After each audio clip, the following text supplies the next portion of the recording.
7 de la mañana con 34 minutos, 7 con 34 minutos, en Punto Noticias, primera emisión, como lo indicábamos, está con nosotros de manera presencial el legislador de la bancada de Pachacuti, integrante de la Comisión de Garantías Constitucionales, Mario Ruiz. ¿Cómo está, asambleísta Ruiz? Buenos días y bienvenido. Y antes de entrar en materia del tema de la entrevista, yo quisiera tener su criterio respecto a lo que ha ocurrido en las últimas horas en el país, que nos tiene a todos asustados, estupefactos. Aparecieron 2 cuerpos colgados en un puente en Durán. Al estilo de estos casos de sicariato, de narcotráfico que ocurren en México. El gobierno se ha pronunciado a través de un comunicado aproximadamente 20 horas después del suceso. La ministra de Gobierno y las demás autoridades relacionadas con la seguridad decidieron ayer no acudir a la comisión que les había convocado de participación para que den las explicaciones sobre la presencia de la policía en el Consejo de Participación Ciudadana. No sé si ahora, con este caso tan escandaloso, tan terrorífico, la Asamblea deberá nuevamente llamar a la ministra de Gobierno, al comandante de la policía, a las personas que se encargan de la seguridad para que expliquen.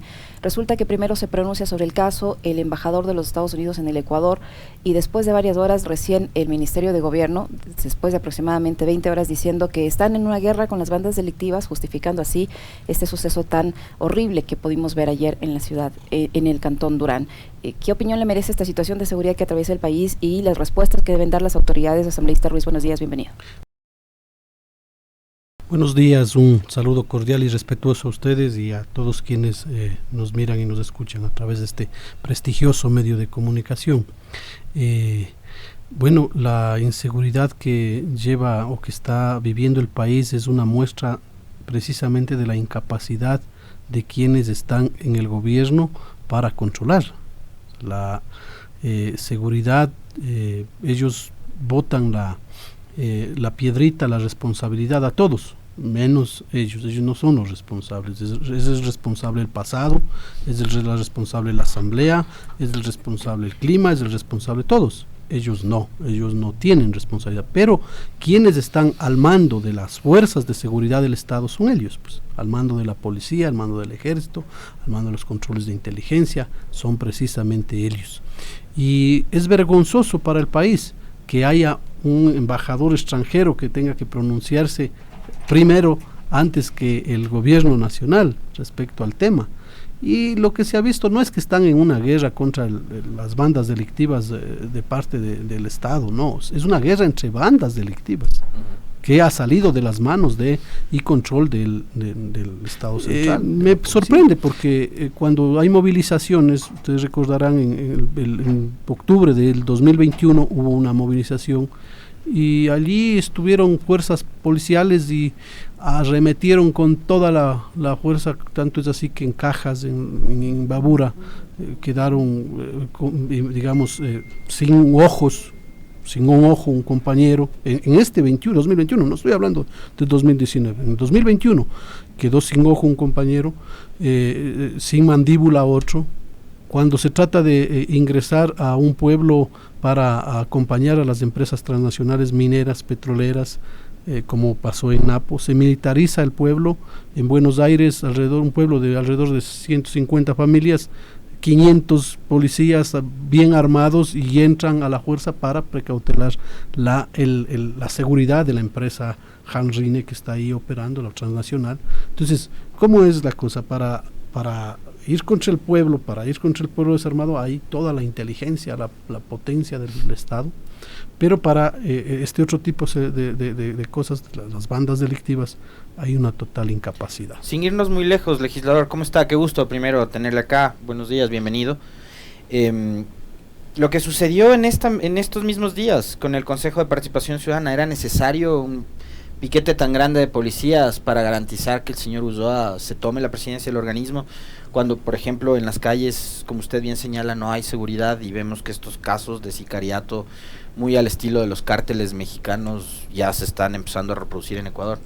No era necesario, creo, mandar un piquete de policías. Eso es más bien una demostración de fuerza del Estado, del Estado neofascista que se quiere poner en el imaginario de la gente, de la resistencia, de los defensores del agua, de la vida, de la tierra, de las organizaciones sociales. Y eso es lo que hemos visto inclusive por declaraciones del señor presidente de la República. O sea, él ha arremetido contra el compañero Leonidas Issa, contra el mayor exponente quizá hoy de la oposición a nivel nacional, arremetido digamos, con términos descomedidos, acusándole de golpista, acusándole de que, etcétera, de algún modo, y eso se replica también en los medios de comunicación y los periodistas que están, digamos, en esa línea, ¿no? En esa línea de descalificar todo tipo de resistencia social y de defensores de la naturaleza, de defensores de los derechos humanos, de colectivos ecologistas, colectivos feministas. Yo creo que eso sucede precisamente cuando el fascismo se va instaurando en una sociedad y en un gobierno, ¿no? ¿Qué debería hacer la Asamblea con respecto a estas autoridades que deben rendirle cuentas a ustedes como legisladores y al país en general por estas falencias en el tema de seguridad? No haya manera de enfrentar la situación. Mire usted que tampoco la situación a nivel de las cárceles se ha tranquilizado, siguen presentándose muertes allí. La situación de inseguridad es civil en la sociedad en su conjunto también es terrible. No hay ciudad del país que sea segura. ¿Qué debería hacer la Asamblea ahora? Porque al parecer a la ministra de Gobierno, a las autoridades del Ejecutivo, ni les importa lo que diga la Asamblea. Mire que van cuando quieren no van, ni explican por qué no van. Sí, no, la fiscalización que hemos llevado a cabo nosotros desde la Comisión de Garantías Constitucionales, desde las comisiones donde hay, digamos, asambleístas que están comprometidos con el pueblo ecuatoriano, va a ser implacable. Nosotros no vamos a permitir que eso suceda. Para el caso Pandora Papers, en efecto, el señor presidente no fue, la familia del señor presidente no fue, y no fueron porque no quisieron. Sí, no había una fórmula legal para hacerle comparecer, pero en este caso los ministros de Estado, ellos sí tienen que comparecer. Si no han comparecido, entonces el artículo 76 de la Ley de la Función Legislativa tiene que ser aplicado. Establece que es causal de destitución en juicio político de un ministro o una autoridad que no comparezca a un llamado de una comisión o de la Asamblea, del Pleno de la Asamblea Nacional. Cuando se llegan a unos extremos, ¿no es cierto? Ya, digamos, un proceso de fiscalización que puede derivarse en un proceso de enjuiciamiento político, y más todavía cuando se trata de una autoridad en funciones que conlleva censura y destitución. Pero en estos casos, más allá de lo que les compete a ustedes, legislador, hay como una suerte de insensibilidad por parte de las autoridades, porque yo hace poco nomás recordaba y pasábamos un video al momento del comentario de la ministra Vela diciendo, yo no soy un especialista en seguridad. Vemos que el tema de la inseguridad al gobierno se le fue de las manos, y usted señalaba algo con mucha precisión y certeza, y es, para reprimir a la protesta social sí se aplica toda la fuerza pública y de la ley, ¿no es cierto? Pero cuando se trata de contener a la delincuencia organizada, vemos que hay un Estado y un gobierno que está como timorato. ¿O por qué cree usted que, por ejemplo, al gobierno le cuesta tanto tomar decisiones y cambiar a la ministra de Gobierno o al gobernador del Guayas, por ejemplo? Bueno, ahí la respuesta tendrá que dar el gobierno, no a nosotros, al país, al Ecuador. Vean, estamos en un año electoral. Este año todo mundo trata de buscar votos, en otras palabras. Será el pueblo ecuatoriano el que les juzgue en las urnas a esos movimientos políticos que actualmente están gobernando. Y digo esos movimientos políticos porque se ha visto que en la Asamblea Nacional también hay ciertos sectores que se han puesto a las órdenes del gobierno de turno. Y eso es lo que no puede pasar. La Asamblea Nacional tiene que ser el debido contrapeso político en cualquier estado democrático. Si eso no les gusta y eso pensaron que eso es incómodo para el poder de turno, y por eso amenazaban con la muerte cruzada al principio, que vamos a ir a la muerte. Después amenazaban con enjuiciar asambleístas porque están cercanos al correísmo o porque están haciéndole el juego al correísmo, lo que sea, o después amenazaban, injuriaban, amenazaban de igual manera a los asambleístas que no estamos en esa línea. Eso no es correcto. Y por nuestra parte, los que estamos fiscalizando, los que estamos emprendiendo esta cruzada para bajar o derogar esa ley de reforma tributaria, para fiscalizar la venta del Banco del Pacífico, para fiscalizar las concesiones mineras y petroleras, para fiscalizar el incumplimiento de funciones de algunas autoridades como la superintendenta de bancos, como la ministra de gobierno, como el resto de autoridades que no están cumpliendo con su función. Entonces nosotros vamos a estar ahí, y si no, eso es incómodo, eso es una piedra para el zapato para el gobierno, pues qué pena. O sea, así funciona el Estado democrático, y nosotros vinimos a la Asamblea Nacional precisamente para eso. Y si no pueden, yo sí digo, o sea, termino con esta idea, o sea, si no están en la capacidad de ejercer su función como ministro, como gobernador, o como lo que sea, lo correcto es que den el paso al costado y dejen a una persona que sí pueda. Y el presidente también debe darse cuenta. Lo que pasa es que al parecer el presidente está sufriendo de ese síndrome del escritorio, ¿no? O sea, todo el mundo le sopla la oreja y dice, todo está bien, tranquilo, usted tiene un porcentaje de aceptación de más del 50%, todo bonito, tranquilo, no pasa nada, los muertos son muertos y quedan y no pasa nada. Entonces él tal vez está en ese pero seguramente ve los noticieros el presidente. Ve las redes sociales, o sea, no puede vivir tampoco engañado, los asesores diciéndole que todo funciona de maravilla, cuando incluidos los canales públicos, los canales incautados, muestran las muertes y la violencia todos los días. Para todo lo que se habla en contra es correísmo y no correísmo. O sea, aquí le han puesto ese título, ¿no? Entonces, quienes nosotros no compartimos con algunas posturas del gobierno, ya le estamos haciendo a juego al correísmo. Y si no, no estamos en la línea sin darse cuenta del daño que le hacen al país. Así es. Nosotros, que hemos dicho y hemos sido puntuales en eso, nosotros hemos sido quienes más hemos combatido las políticas dañinas de los gobiernos de turno. Siempre en los años 90 los levantamientos indígenas fueron en contra de políticas neoliberales privatizadoras que se dieron en esos años, en contra del feriado bancario, en contra de los bancos de este país. Luego se dio la resistencia debida en el gobierno de Correa, en efecto, contra políticas también privatizadoras que se estaban haciendo a nombre de la izquierda y que perseguían también a las organizaciones sociales. Se combatió en ese momento. Después, en el gobierno de Moreno también se hizo lo propio. Y hoy no podemos quedarnos en ese espacio y quedarnos, sí, combatimos antes, como hace el señor presidente de la Comisión de Fiscalización, ¿no? O sea, combato toda la corrupción del correísmo y fiscalizo, pero lo de hoy ya no fiscalizo. Lo de hoy aplaudo, ¿no? Lo de hoy me callo, lo de hoy dejo que pase No, nosotros tenemos que estar siempre del lado correcto de la historia y tenemos que combatir toda política dañina en contra de la sociedad de hoy, mañana y siempre. O sea, puede ser, inclusive, si algún día llega a ser presidente alguien de Pachacutic y rompe los lineamientos de los principios que formaron el proyecto político de Pachacutic y rompe la lealtad con su pueblo, habrá que combatir, pues. O sea, habrá que estar del lado de la oposición. Y si es un gobierno, puede ser este gobierno, y se pone del lado de los trabajadores, del lado de los agricultores, del lado de las clases medias, de los profesionales, de los empresarios honestos, habrá que apoyar. Eso hemos dicho siempre. Asambleísta, estamos conversando con el legislador de la bancada de Pachacutic, integrante de la Comisión de Garantías Constitucionales, Mario Ruiz. Asambleísta Ruiz, está en camino o en proceso una solicitud de juicio político en contra del 4 de los 7 vocales del Consejo de Participación Ciudadana y Control Social por este tira y afloja que también hay en esta institución, otro caso bochornoso de la política nacional, pero la otra parte de la bancada de Pachacutic el pasado domingo también ha oficializado una solicitud de juicio político, esta vez contra todos los integrantes del Consejo de Participación.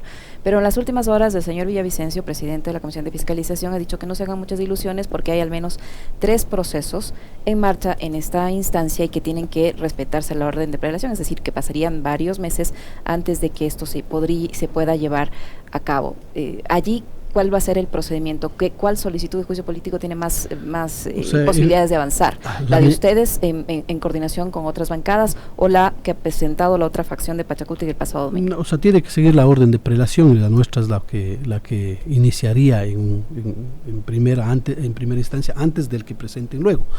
Lo lamentable es que tiene razón en decir de que hay 3 juicios más a la cola y que hay que esperar que esos juicios se evacúen.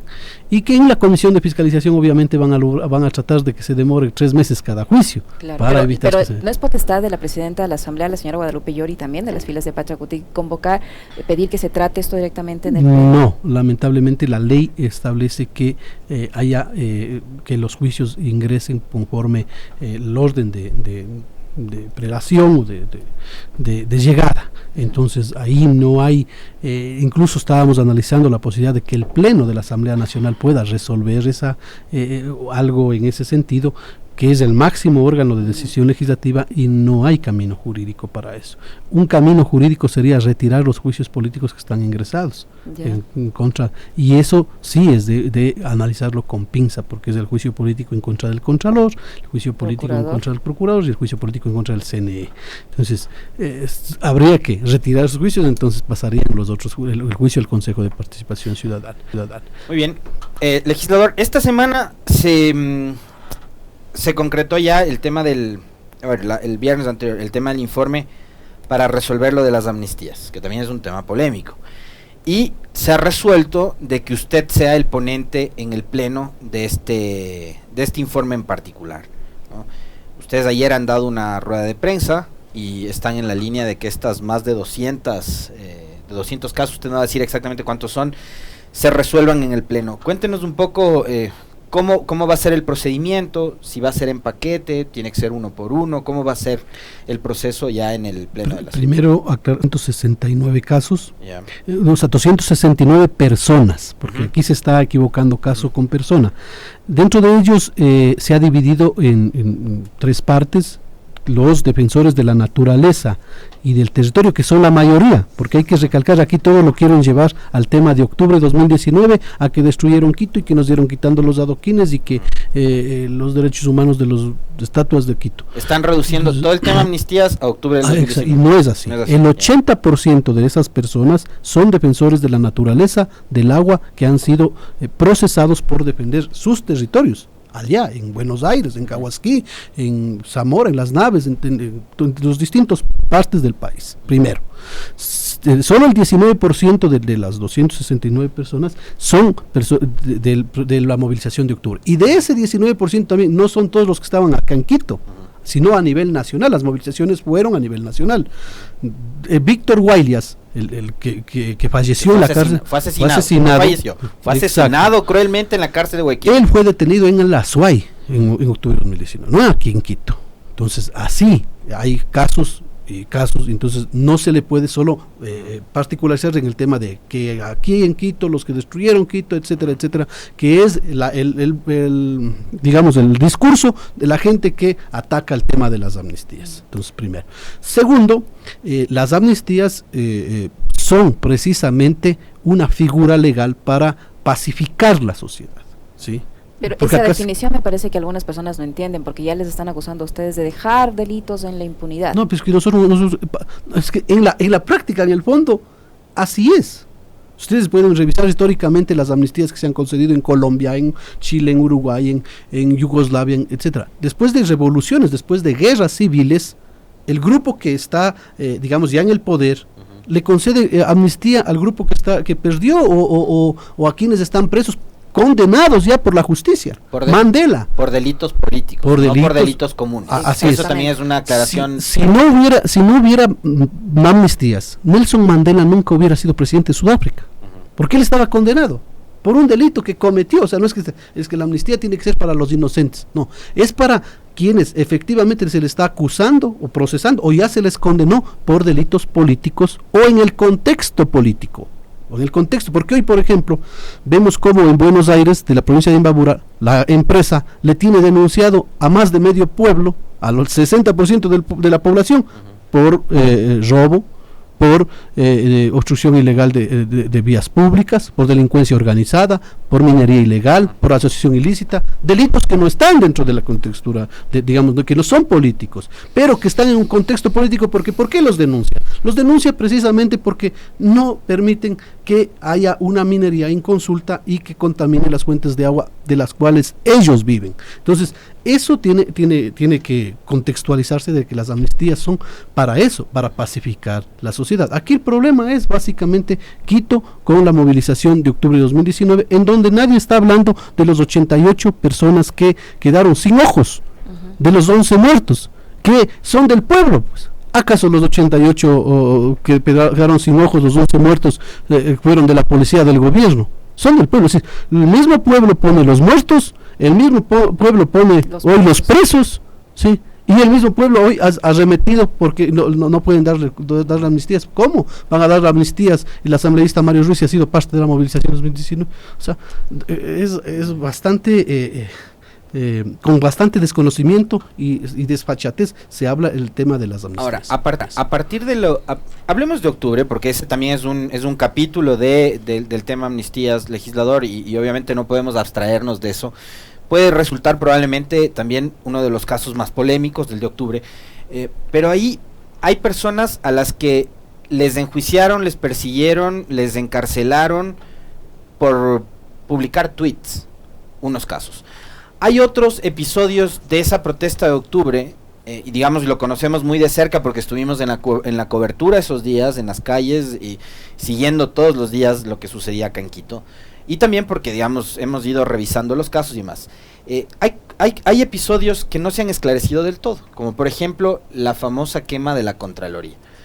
Ahí hay unas versiones como la de la señora Zárate, que dice que eso se quemó desde adentro, que habían bidones llenos de combustible en el 5º piso. Si eso ingresó y pasó por los filtros de seguridad, cámaras, guardias, etcétera, fue con la autorización de alguien. Entonces hay cosas que no se han aclarado del todo.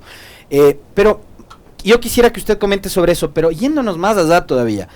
La Constitución vigente, la de Montecristi, garantiza el derecho a la protesta y a la resistencia social, y lo que se vivió en octubre fue precisamente eso, una manifestación espontánea, una manifestación social, ciudadana, en contra de unas medidas que eran impopulares y que golpeaban el bolsillo de la gente. Entonces, ahora la amnistía, y yo le escuchaba por ejemplo el otro día a la doctora Adriana Rodríguez, que expuso en el foro que ustedes organizaron en la comisión, decir que, y una frase que me encantó, que la amnistía es la memoria de la resistencia de octubre. Y más allá de eso, a ver, la amnistía, como dije, es para eso, ¿no? Para pacificar la sociedad. La amnistía no ve si es que, digamos, no es un juzgamiento en donde dice, no, vamos a darles amnistía solo a los inocentes. No, la amnistía precisamente se puede conceder a quienes ya han sido juzgados por el caso. Y aquí en nuestro país hemos vivido episodios, hemos vivido revoluciones cuando han habido políticas injustas y dañinas para la sociedad. La Revolución Liberal de 1895 fue así. La Revolución Juliana de 1925 fue así. Los levantamientos indígenas de los años 90, los derrocamientos de los presidentes en el 95, en el 2000, en el año 2000 y en el 2005 fueron por políticas injustas, y el pueblo ha actuado precisamente para defenderse, pues. ¿Por qué? Porque el pueblo, o sea, ¿quién más le puede defender? Aquí no hay amnistiados, por ejemplo, representantes de la banca. ¿Por qué ellos no protestan, pues? Porque ellos están en el poder, porque ellos están a sus anchas cobrando intereses del 18, 25, 29%. ¿Cómo van a protestar? Entonces, aquí hay amnistiados, obviamente, el pueblo humilde, la gente que está abajo, la gente que ha resistido y está resistiendo a políticas injustas propuestas por un gobierno aplicando teorías o aplicando tesis desde afuera, desde el Fondo Monetario Internacional o desde donde sea, desde la China, donde le manden. Lo que no le queda más al pueblo que resistir. Y así, con protesta, con movilización, se ha conseguido derechos de las mujeres, derechos de los trabajadores, derechos de los niños, derechos de los jóvenes. O sea, si no conocemos la historia, no entendemos las amnistías, pero si un poquito leemos la historia y vamos a entender por qué las amnistías. Ahora, asambleísta Ruiz, ¿cómo está el ambiente al interior de la Asamblea para tratar este tema? ¿Ya hay tal vez una fecha para que tenemos se conozca? Desde el viernes que ingresamos el informe, hay 30 días, digamos, 30 días hábiles y no hábiles para que pongan el informe en el orden del día. Votos, esperamos que tanto la bancada de UNES, la bancada de Pachacuti, la bancada de la Izquierda Democrática se unan precisamente para hacer lo que dicen, ¿no? O sea, dicen que son del progresismo, dicen que la Izquierda Democrática es de la justicia social con libertad, entonces vamos a ver. Aquí vamos a ver, nada que nos equivocamos y no metimos el dedo cuando teníamos que meter el dedo para abstenernos o no abstenernos o archivar, nada. Aquí vamos a ver qué asambleístas están del lado del pueblo y qué asambleístas están del otro lado. Así de simple. En paquete la votación, y acá se requiere mayoría calificada o mayoría absoluta. Calificada, tenemos que tener 91 votos. Y nosotros hemos propuesto que la votación sea no en los 269, sino por temáticas, como dije, defensores de la naturaleza, defensores de los territorios, justicia indígena y protesta o resistencia en la movilización del 2019. ¿Pensar que un grupo sí consiga la amnistía y otro grupo no? ¿O no? Dependerá del pleno. Nosotros aspiramos de que los 269 personas, 269 familias que hoy están con esa intranquilidad de que le van a meter preso a su papá, a su hermano, por el solo hecho de haber alzado la voz, peleado o gritado, lo que sea, por la mayoría de ecuatorianos, por los derechos de la mayoría de ecuatorianos, sean concedidos esas amnistías. Por eso nosotros aprobamos ese informe por unanimidad en la comisión. Ahora, habrá también intentos, y ustedes serán conscientes de eso, desde luego, de que intentarán sabotear, ¿no?, el trabajo que ustedes han hecho en la comisión y que van a llevar a debate al pleno de la asamblea. Hay quienes están preparando documentales, ¿no? El hijo de Carlos Vera con Arturo Torres. Y todos los que tienen embajador, todos los periodistas que tienen sus familiares de embajadores, debe ser. Ajá, y que tenían mucha relación con María Paula Romo. ¿Y usted se acuerda cuál fue el rol de María Paula Romo en esas épocas, no? Octubre del 2019. Sí, consideramos de que incluso todo lo que hicieron para bajarse ese informe de la Defensoría del Pueblo que concluyó de que hubo crímenes de lesa humanidad aquí, fue precisamente desde allí, ¿no? Desde ese sector que todo hicieron para que hoy esté calladito ese informe y no digan nada, de que estamos nosotros precisamente exigiendo que qué pasó con ese informe, qué van a hacer, cuándo la fiscal nos va a dar respuestas respecto a los 11 fallecidos y a los 88 personas que quedaron lesionados para siempre sin ojos. Entonces vamos a ver qué pasa en la Asamblea Nacional. Queremos agradecer, asambleísta Ruiz, se nos quedó algunos temas, pero vamos a tener la oportunidad de volver a conversar con usted. Le queremos agradecer por su presencia en nuestros estudios, al legislador de Pachacuti, integrante de la Comisión de Garantías Constitucionales, Mario Ruiz, que ha estado con nosotros. Sabemos que tiene otro compromiso, así es que no le demoramos más.